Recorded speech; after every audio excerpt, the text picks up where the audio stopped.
آج میں آپ کے لیے ایک نیا ٹاپک لے کر آیا ہوں جو کہ سول پروسیجر کوڈ سے ریلیٹڈ ہے اور بہت ہی امپورٹنٹ ٹاپک ہے اور بہت ہی انٹرسٹنگ ٹاپک ہے کہ سوٹ جو سول سوٹ ہم جسے کہتے ہیں، سول سوٹ کیسے انسٹیٹیوٹ ہوتا ہے اور اس کی اسٹیجز کیا ہیں، کس طریقے سے وہ کوڈ میں چلایا جاتا ہے، سول کوڈ میں کیسے چلتا ہے، اسٹارٹ کہاں سے ہوتا ہے، ختم کہاں تک ہوتا ہے، ان ساری چیزوں پہ ڈسکس کریں گے۔ اسٹارٹ لیں گے انسٹیٹیوشن آف سوٹ، کہ سوٹ انسٹیٹیوٹ ہوتا کیسے ہے۔ تو اس کے لیے انسٹیٹیوشن آف سوٹ کے لیے سیکشن 26 سول پروسیجر کوڈ کا کہتا ہے suit is instituted by presenting a plaint to a competent court. جو سوٹ ہے وہ کمپیٹنٹ کوڈ میں پلینٹ کے تھرو ایڈمٹ کیا جائے گا۔ اب پلینٹ کیا ہے اور پلینٹ کس طریقے سے بنتا ہے اس پہ بات کرتے چلیں گے۔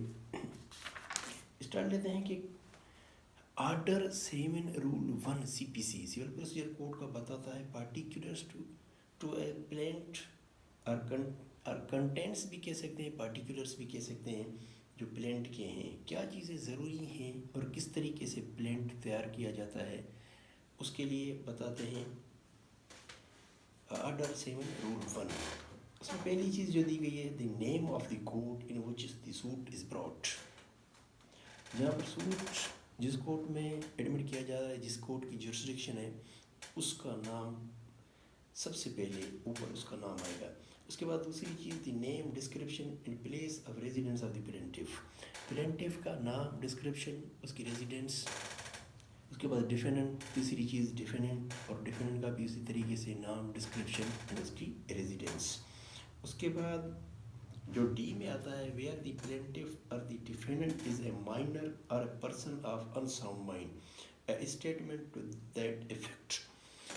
اگر کوئی انساؤنڈ مائنڈ اور مائنر کے اس پہ بیاف پہ کوئی سوٹ ہے تو ان کا ریپرزنٹیٹیو اور اس کی اسٹیٹمنٹ دینا ضروری ہوگی۔ اس کے بعد آتی ہے the facts constituting the cause of action and when it arose. اب کاز آف ایکشن کیا ہے؟ کاز آف ایکشن وہ چیز ہے جس چیز پہ ہم سوٹ ایڈمٹ کرنے جا رہے ہیں، تو وجہ کیا پیش آئی، وہ وجہ کب پیش آئی اور کیسے پیش آئی، ان چیزوں کو بیان کرنا پڑے گا، وہ چیزیں کلیئر کرنی پڑیں گی کہ اس وجہ سے میں یہ سوٹ لے کر آیا ہوں اور اس ڈیٹ کو یا اس ڈے کو یہ کاز آف ایکشن اروز ہوا۔ اس کے بعد آتا ہے the facts showing that the court has jurisdiction, وہ چیز کلیئر کرنی پڑے گی کہ جس کورٹ میں ہم جا رہے ہیں اسی کورٹ کی جورسڈکشن ہے یہ۔ ریلیف وچ دی پلینٹف کلیمز، جو ریلیف پلینٹف کلیم کر رہا ہے اس کو کلیئر کرنا ہے کہ مجھے یہ چیز چاہیے، وہ پریئرس میں وہ چیزیں دینی ہیں اور وہ کلیئر کرنا ہے کہ میں اس چیز کے لیے اس چیز کے لیے آ رہا ہوں اور مجھے یہ چیزیں پرووائڈ کی جائے۔ ریلیف کلیم جو ہے وہ کلیئر کرنا پڑے گا۔ اور پھر اس کے بعد آتا ہے where the plaintiff has allowed a set off relinquished a portion of his claim the amount so allowed or relinquished. اگر پلینٹف دعویٰ کے کسی جز کو ترک کیا ہو، اگر پلینٹف نے کسی دعویٰ کے جز کو ترک کیا ہے تو اس کی جو ہے وضاحت پیش کرنا پڑے گی فلی پلینٹف کو۔ اور پھر لاسٹ میں آتا ہے a statement of the value of the subject matter of the suit for the purposes of jurisdiction and of court fees so far as the case admits. اب سبجیکٹ میٹر جو ہوتا ہے، ہم سبجیکٹ میٹر کو ہمیں پتہ ہے کہ سبجیکٹ میٹر ہمارا وہ ڈسپیوٹڈ پراپرٹی جس پہ لیٹیگیشن جو گوئنگ آن ہے، جس چیز کو ہم لے کر آئے ہیں اس کو ہم سبجیکٹ میٹر کہتے ہیں۔ جو پراپرٹی ہماری ڈسپیوٹڈ پراپرٹی ہے جس پہ ہم جا رہے ہیں اسے وہ ہمارا سبجیکٹ میٹر کہلاتا ہے میٹر میں، ہر سوٹ میں۔ تو اس کی ویلیوشن کلیئر کرنا ضروری ہے، تو پھر اس سے پتہ پڑتا ہے کہ اس کی ویلیوشن کے حساب سے کورٹ فیس کتنی بنتی ہے۔ تو کورٹ کہتی ہے کہ اس کو کلیئر کرنا ضروری ہے۔ تو اب یہ تو تھا کہ جب پلینٹ بن گیا تو اس پلینٹ کو لے جا کر پھر پلینٹف جس کی وجہ سے یہ چیز بنی ہے اسے ہم پلینٹف کہیں گے۔ وہ جو فریادی ہمارا ہے، عموماً یہ ورڈ کرمنل میں استعمال ہوتا ہے، یوز ہوتا ہے کرمنل سائڈ پہ، لیکن فریادی ہے جو فریاد لے کر آیا ہے کہ میرے ساتھ یہ چیز ہوئی ہے اور مجھے انصاف فراہم کیا جائے، مجھے یہ ریلیف ہے، یہ جو کلیم کر رہا ہے مجھے یہ ریلیف دلایا جائے، ہم اسے فریادی ہی کہیں گے۔ اس کے بعد وہ پلینٹ کمپلیٹ ہو گئی اور پلینٹ کو لے جا کر سول کورٹ میں ایڈمٹ کر دیا جائے گا۔ After admission of the suit اور پلینٹ پھر اس کا اگلا مرحلہ اسٹارٹ ہوتا ہے. اب اگلا مرحلہ اسٹارٹ ہوتا ہے کس طریقے سے؟ جب ایڈمٹ ہو گیا وہ سوٹ، اب مرحلہ کیا آئے گا؟ اب مرحلہ آئے گا سروس آف دی نوٹس اور سمنس. ٹھیک ہے، وہ جب ایڈمٹ ہو جائے گی چیز تو پھر اس کی سروس ہوگی ڈیفینڈنٹس کو. جہاں پر ڈیفینڈنٹ رہتا ہے اس کی سروس ہوگی. اس کے لیے آپ آرڈر 5 رول 1 to 30 تک دیکھیں جو بتاتے ہیں، اور اس کے بعد سیکشن 27 بھی بتاتا ہے پروسیجر نوٹس تعمیل کیسے کیے جائیں. سیکشن 27 بھی بتاتا ہے، 28 اور 29. سیکشن 28 بتاتا ہے کہ اگر defendant residing any other province, کسی اور صوبے میں رہ رہا ہے، تو اس کو کیسے نوٹس سرو ہوں گے.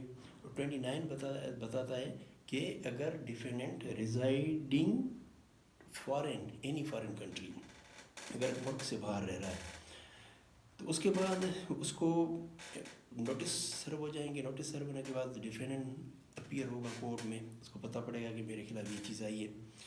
وہ اپیئر ہونے کے بعد اس کو ٹائم دیا جاتا ہے کہ آپ اپنا جواب دعویٰ داخل کریں. اسے ہم ریٹن اسٹیٹمنٹ کہتے ہیں، WS بھی کہتے ہیں ریٹن اسٹیٹمنٹ. ریٹن اسٹیٹمنٹ سے مراد ہے کہ اسٹیٹمنٹ جو ریٹن میں دے ڈیفینڈنٹ، اس کے لیے اس کو کورٹ کا 30 days کا ٹائم پرووائڈ کرتی ہے. اور وہ آرڈر 8 رول 1 میں ہم پڑھیں گے، دیکھیں گے، تو وہاں ملتی ہے کہ ریٹن اسٹیٹمنٹ کا ٹائم بھی وہاں پر پتہ پڑتا ہے کہ کتنا time 30 days at least provide کرتی ہے کورٹ. اور 30 days کا ٹائم ہے کہ آپ اپنا جواب داخل کریں. تو اسے ہم ریٹن اسٹیٹمنٹ کہتے ہیں. اسے.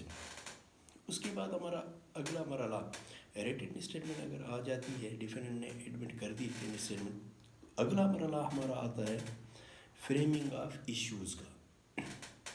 یہ فریمنگ آف ایشوز کیا ہے؟ فریمنگ آف ایشوز یہ ہے کہ جو ہم نے پہلے پلینٹ بنایا تھا، اس پلینٹ میں جو پوائنٹس جو کیس میں ہم نے چیزیں دی تھیں، اور اس کے بعد جو WS جو جواب دعویٰ ڈیفینڈنٹ نے داخل کیا ہے، جو ہماری ریٹن اسٹیٹمنٹ ہم کہتے ہیں، ان دونوں میں سے دیکھا جائے گا کہ point of disputes, main point of dispute کیا ہے. تو دونوں میں سے، پلینٹ میں سے، ڈیفینڈنٹ میں سے کورٹ دیکھے گی، WS میں سے بھی دیکھے گی اور پلینٹ میں سے بھی دیکھے گی. وہاں سے دیکھ کر وہ پھر ایشوز فریم کرے گی. وہ جو ایشوز فریم ہمارے ہوتے ہیں، وہ اگر ہم دیکھنا چاہیں تو ہمارے آرڈر 14 رول 1 کے سے ہمارے ایشوز فریم ہوں گے. ایشوز فریم ہونے کے بعد جو ہمارا اگلا مرحلہ آتا ہے، اگلا مرحلہ ہمارا آتا ہے پھر ایویڈنس کا. اب ایویڈنس کا پروسیجر کیا رکھا گیا؟ ایویڈنس کا پروسیجر یہ ہے کہ پہلے پلینٹیف اور اس کی وٹنسز کی ایویڈنس ہوگی، اور اس کے بعد ڈیفینڈنٹ اور اس کی وٹنسز کی.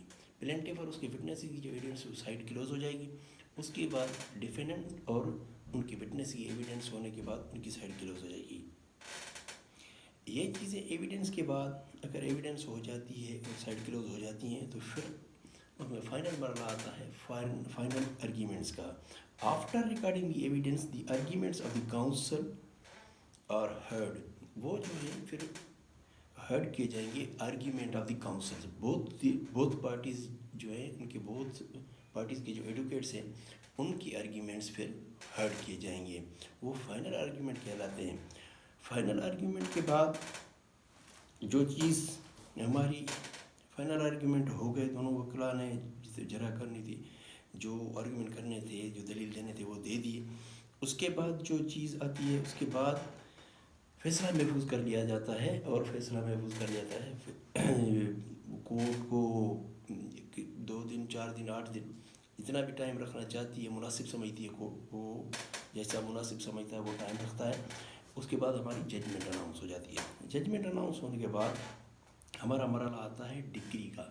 اگر سوٹ ڈگری ہو جاتا ہے، اس میں ایک ڈسمس بھی ہو جاتا ہے اور ڈگری بھی ہو جاتا ہے. سوٹ ڈگری ہو جاتا ہے تو پھر لاسٹ مرحلہ جو ہمارا آتا ہے وہ آتا ہے ایگزیکیوشن کا. ڈگری ہو جاتی ہے، وہ ڈرا کر دیں گے court decree into the favour of the plaintiff. اس کے بعد ہمارا لاسٹ مرحلہ آتا ہے ایگزیکیوشن کا. ایگزیکیوشن پھر ہم ایڈمٹ کر دیتے ہیں، وکیل ہمارا جو ہے وہ ایڈمٹ کر دیتا ہے ایگزیکیوشن اس پہ عمل درآمد کرانے کے لیے. تو ویورز، یہ ساری چیزیں جو ڈسکس کی، ایز کوئک ایز پاسبل جتنا ہو سکا وہ جلدی ڈسکس کی. اور یہ سول میٹر کا تھا کہ کیسے پلان بنتا ہے, کس طریقے سے پھر چلتا ہے, پھر سول میٹر میں کیا اسٹیجز ہیں, جلدی سے ہم نے اس پہ ڈسکس کیے. امید ہے یہ ویڈیو آپ کو پسند آئے گی. اگر یہ ویڈیو آپ کو پسند آتی ہے تو اس کے بعد ہم دوسرے بھی پوائنٹس پہ اور دوسرے بھی ٹاپکس پر بات کریں گے. سول پروسیجر کے ڈفرینٹ سبجیکٹس کے, لا آف کنٹریکٹ پہ بھی بات کریں گے, سول پروسیجر کی بات کریں گے, قانون شہادت پہ بھی بات کریں گے, ڈفرینٹ. تب تک اپنا خیال رکھیے گا.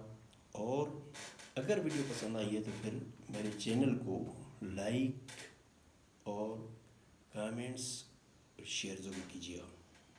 Thank you very much. اللہ حافظ.